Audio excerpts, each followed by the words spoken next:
Hi girls, so today's video I am going to be talking about calories versus hormones.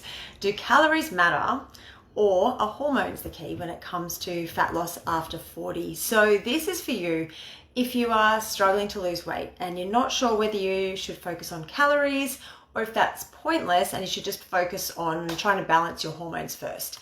And I want to start by saying if you're confused about this, you are not alone. This is one of the most hotly debated topics, I think, in the perimenopausal health space. So, listen up. Hopefully by the end of this video, you'll have a lot more clarity about what's important, what you need to focus on, and what you don't need to focus on when it comes to fat loss after 40. So I feel like one side of this debate, where if we look at the kind of two opposing sides of the hormones versus calories debate, is adamant that it's just a matter of calories in versus calories out, and as long as you're in a calorie deficit, you'll lose weight. While the other side is adamant that calories are irrelevant in menopause, or that they're outdated. I've even heard people say that calories are a myth and that they've been debunked, and that all you need to do in order to lose weight after 40 or in menopause is to balance your hormones, which is pretty vague in and of itself. So, it often leads to women being even more confused than they were at the start. So I just want to start by saying if you're watching live, welcome. Give me a wave or a comment or something so I know that you can see it. It's always helpful to know that my live videos are actually going live in the group. If you're watching the replay, just type replay and let me know if you have any takeaways at the end of the video, questions, all of that, and I'll always come back in and answer those for you. So, all right, let's start with the calorie side of things. Start by asking the question, do you need to count calories or do you need to balance your hormones first before you even bother? Both of them can sound quite complex, to be honest. If you haven't, if you've never counted calories or, your hormones are all out of whack and they're going crazy and you don't even know what's going on. Both of these kind of scenarios sound quite hard and complex. So let's start by addressing which of the two sides are right. And you're probably not going to like this answer, but both are in a way, both are sort of. And let me explain it. Like I said, by the end, I promise this will be clear as day. So I feel like when this debate comes up, or a lot of the time there's a lot of nuance that's missed between the two sides. And that's what I really want to delve into today, because calories do matter and hormones also matter, though potentially not in the way that you might think. So why don't we start with the calories in and the calories out side of things? It's a bit of a bugbear of mine when I hear people say, coaches and often well-meaning people say that, to women that if you're not, and men, but in this case we're talking about women in perimenopause or menopause, if you're not losing weight, you're not in a calorie deficit, like, black and white, which is true. That if you are not losing weight, you are not in a calorie deficit. But like I said, there's a lot of nuance to this equation.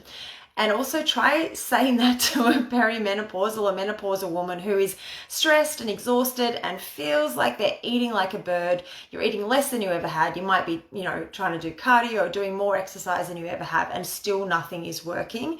And then to be told you're just not in a calorie deficit, it is really frustrating and kind of not helpful. So it's definitely more nuanced than that. So if we start with the facts here. So calories are just a unit of measuring energy, specifically, of course, in this case, how much energy is in food. I had to laugh recently where someone replied to a comment of mine on a topic where, we're talking about this with calories have been debunked. That would be like saying kilometers or miles have been debunked. Calories are just a unit of measurement. But of course, certain things can influence how easily that energy is stored or used by your body. Just like if you were to run a kilometer or a mile, it's always the same distance. The mile and the kilometer doesn't change, but there are certain factors that are going to make it easier or harder. You can run a mile through soft sand or uphill. That's going to be a lot harder than running along a long, straight, flat road. It's still a mile, but there's difference here. There's nuance. You can see what I'm saying. So a calorie is just a calorie, just as a mile is a mile, but there are things that impact how your body uses that energy and what it does with it. So those things can include things like the proportion of macronutrients in those calories. So protein, carbs, fats, alcohol, those play a part in how your body uses or stores the energy that are in those calories. The fiber content of the food impacts it as well, whether it's highly processed or a whole food. Some calories give, and I'm sure you guys all know this on a practical level, some calories provide you more energy, sustained energy, rather than this spike of energy and then this crash. Some fill you up more, they're more satiating, and then some take more energy to digest once they're in your body. All of these things can be lumped into the calories out equation, which we'll talk about in a moment. So the calories in is one thing. How many calories are in the food? That's your calories in. Calories out is impacted by a heck of a lot of things that we'll go into shortly. Now, at its most basic level, if you want to lose fat, no matter whether you're a child, a teenager, a perimenopause or menopausal woman, you need to consume fewer calories than your body burns. That's, that is just indisputable. If you do that successfully and consistently, you'll lose weight. Good time to address, just before I go on, the popular myth of starvation mode. So if that's something you've heard of, that's one we definitely can debunk right now. Starvation mode is this idea that you might not be losing weight because you're not eating enough calories.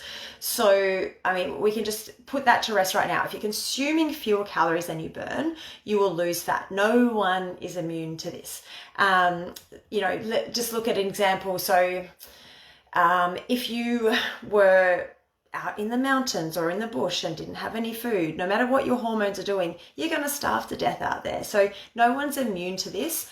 But what happens when you eat fewer calories and, drop those calories really low, like I see in kind of some fasting diets and things like that, or really super low calorie restrictive diets, is that your energy out, the amount of energy you're consuming day to day, really drops to below even what you're consuming. So if you're not losing weight, you've dropped your energy out too low.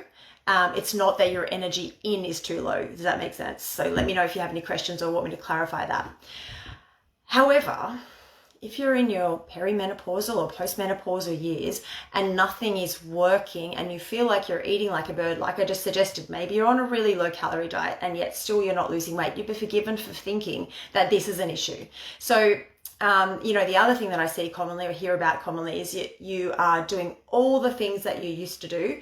You might be tracking calories and believing that you're in a deficit. You've done the equation and gone, okay, well, I need to eat this many calories and that'll put me in a deficit, but still you're not losing weight. So that might understandably lead you to think that hormones must be to blame. And they can definitely play a part in the energy in, energy out equation. So we're going to get to that and how they can have an impact in that in a second. So the food you eat can impact your hormones, so that energy in, and your hormones can impact the energy out part of the equation. Now, I just want to take a second to clarify what I mean by hormones, because I'm not only talking about your sex hormones here, your estrogen, progesterone, testosterone. They can have an influence on where excess fat is stored and on your muscle gain, which can then indirectly influence your metabolism. But I'm also talking about hormones like thyroid hormone, cortisol, insulin, your hunger hormones, like your ghrelin, and your fullness hormone, leptin. So those hormones can absolutely influence your energy out because they can impact hunger, cravings, energy levels, how your body uses calories, whether it's stored as muscle or fat, and where it's stored. Now, that is starting to sound a little complex, but I'm just going to break it down and give a few brief examples. So estrogen can impact insulin. So in menopause, declining estrogen levels have often been associated with insulin resistance. Some of you might find that you are all of a sudden in that boat of insulin resistance, and that can be attributed to declining estrogen. If you've got estrogen levels that are at a normal, stable level, that's going to help improve insulin sensitivity. And when you've got insulin resistance present, that can impact your muscles. So your muscles can start to atrophy because insulin directs excess calories to fat cells instead of muscle, right? So when insulin is high, cortisol, your stress hormone, is also high, and this can also counteract fat burning and muscle repair. Why does all this matter? Why do we care? Muscle loss equals a slower metabolism over time. Your muscle burns more calories at rest than does fat. So we really want to focus, not just for this, but for all the other reasons that I talk about, for strength and stability and longevity and bone strength and all of these things. But in a metabolism sense, muscle impacts metabolism. So less muscle equals slower metabolism. So you're burning fewer calories over time. So you can see how that would impact the energy out level of the equation. So even though you're eating less, if you've got less muscle and you're burning fewer calories, you're still not going to be in that calorie deficit. Whereas, in that same sort of calorie equation, maybe you once were if you had more muscle. Our muscle also has estrogen receptors. So it's this bit of this double whammy. So muscles respond to our declining estrogen as well, which is why some of you might find this already. It's harder to maintain muscle during menopause because we've got less estrogen to build that muscle. And when we begin to lose muscle, our metabolism changes. As we just mentioned, we don't burn as many calories at rest as we used to. So our energy out starts to drop. Now, I know this all sounds doom and gloom at the moment. Don't worry. I do have a solution for you. So hang in there, stay on the video, and the action steps are coming. On a day-to-day level, other hormones also impact your energy levels, your stress, and your sleep, which can all down-regulate that energy use. So again, we're reducing that energy out part of the equation. Your thyroid's a common example of a hormone that can impact energy. And anyone who's got Hashimoto's or hypothyroid would know that that underactive thyroid can slow your metabolism and make it very, very hard to lose weight. Again, not impossible, but it does make it a lot harder. So that's why it's really important to check and make sure your thyroid's at optimal levels and manage it if it's not. So calories still matter in this equation, even when the thyroid's really low, but it's much harder to lose weight if your energy out is so low that you have to, essentially starve yourself in order to do it. So it's all very well to go, well, you still need to be in a calorie deficit. You do, but I've also seen women who've got really underactive, sluggish thyroid that's unmanaged, and they're on 1,200 calories and not losing weight. And that's because the energy outside of the equation is so low. So we need to make sure that we're checking the thyroid, get a blood test if you haven't got one done in the last 6 months. If you want the doctor referral sheet, I've sent that out to a bunch of people. These are the things you need to ask your doctor for, so that they're checking all of the different thyroid markers, not just TSH. That was a little aside, but make sure that that's optimal. So if you're really struggling, if you're doing all the things, if you're counting calories, if you're on really low calories, if you're moving, strength training, blah, blah, blah, and nothing is shifting, it could be a hormonal issue that can be hopefully easily addressed. So the relationship between the hormones and the energy out is, somewhat complex. We don't really need to worry about so much because the solution to both actually is quite a bit simpler. So calories matter, hormones matter. If you consume too many calories, you will put on weight. If your hormones are out of whack, you can still lose weight if you consume less calories than your body needs, but it might be much harder if your hormones are affecting that energy out equation, as we just mentioned. So no matter what your hormones are doing, you could still, as I said earlier, you could still starve to death in the bush or out in the mountains if you don't consume sufficient calories. So it's important to note that it's not just one or the other. It's not my hormones are stopping me from ever being able to lose weight, period.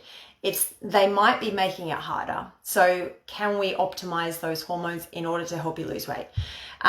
So to make it easier to lose body fat, essentially we need to focus on optimizing and managing both our calorie equation and our hormones.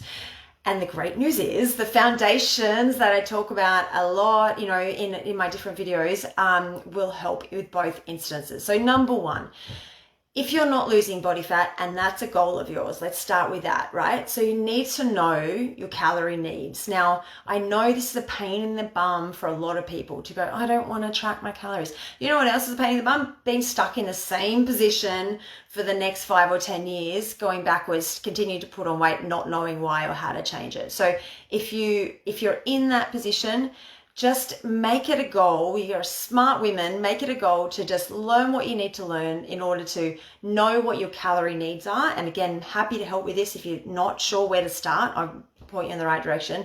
Know what their calorie needs are, track them at least for 4 weeks maybe is probably all you need to educate yourself a bit about this. And then figure out where they're at, and then you'll know what you need to adjust pretty easily. Number 2, in terms of nutrition, eat mostly protein and plants. Protein enough to stimulate your muscle growth, right? So we can counteract, going back to declining estrogen, impacting the muscle growth or maintenance of muscle. We can counteract that with nutrition and training, right? So having enough protein is really key. And honestly, most women I speak to do not get enough protein, don't even potentially know how much they need. And I've gone through this in other videos. If you just search for protein in the group, you'll find the videos specifically on this topic if you want to know more. So most women aren't eating enough protein. And in menopause, when the estrogen's down, we need more than we ever did, because we've got to kind of supplement the fact that we're not getting as much muscle growth, because estrogen is not stimulating the muscles as much as it was previously in our premenopausal years. So make sure that you're getting enough protein for your body's needs. Again, if you're tracking your calories, you'll be tracking the protein as well. If you use an app like MyFitnessPal, there's lots of them out there, that will give you a really good key. I've got clients who do this just manually as well. You could do this by writing it down and working out how many grams of protein are in all your foods. It's a bit more laborious, but it's doable if you're really anti-app. But make sure you're having enough protein to stimulate that muscle growth. That is really important. That's going to help your metabolism and hold on to that muscle as we age and go through menopause. Good fats is important too. Good fats, if you missed what I just said there. Good fats are important for hormone health. So we don't want to go super low fat. You don't have to go overboard on the fats, but it is important to just maintain good hormone health, to have enough healthy fats in your diet as well. When it comes to movement, strength training, should I say it again? We need to be doing strength training. All of you, if this is really foreign to you and you haven't started doing it yet, it's not too late, and you can start really, really simply. You can start with just doing some body weight things. I've got some body weight strength training videos that I can send out if you need that. If you want somewhere to start, I might actually pop that in the group today, and just anyone who wants it.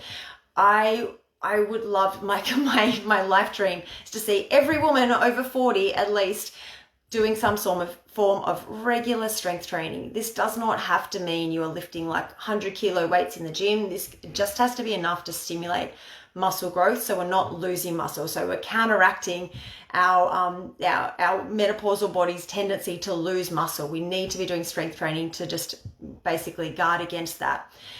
Movement. So strength training is one thing, but also just general movement, walking, incidental exercise are so key, and probably really underrated from the energy outside of things. So when you think about what your daily movement looks like, if you've got a job where you're sedentary a lot of the time, we really need to make sure you're working in more movement into your day wherever possible. So more walking, just getting up and down, moving around, all the usual tips and tricks when it comes to moving more. Just make that a priority as well. The more we move, the more energy we burn, and then it makes it easier to lose body fat. If the energy out, we kind of put things in our favor from an energy out equation. And then the other really important side of this from a hormone management perspective is stress reduction or stress management. Like, I did a video on this recently and acknowledged that, a lot of women at this time of their lives, there's a lot of stressors, and you might not be able to put them to the side and avoid them and ignore them, right? The stressors are going to be there, but how are we managing that stress? Making sure that you've got really good stress management practices in place. Sleep is really key to that too. Sleep has a big impact on your stress and on all of your hormones. All of these things can be impacted by sleep. So if you focus on nothing else in terms of hormone management, then sleep is a big one. Getting enough quality and quantity are important, right? I've done videos on sleep too if you want to really home in on that and focus on that as a hormone management practice as well. I think it's important to just finish with saying, we can't just kind of put our heads in the sand and ignore this. So because if you're putting on weight right now, or you're not able to lose the weight and you're struggling with that, then that's not going to go away if we don't put things in place to manage it. And it's not just an aesthetics issue, right? Like, we know that excess weight gain can lead to heart disease and type 2 diabetes and, cardiovascular disease, as I just mentioned, dementia. There's all sorts of things. I don't need to go down that track, but we know there are consequences for not managing our weight gain, particularly that sort of belly fat, the visceral fat, that's the dangerous fat. We want to be managing our weight gain and kind of turn the tide in the other direction. And it's definitely doable if we focus on those foundations that I just mentioned above. Hope that helps, everyone. Let me know if you have any questions, comments, takeaways. I'd love to hear, and I will talk to you guys soon. Bye.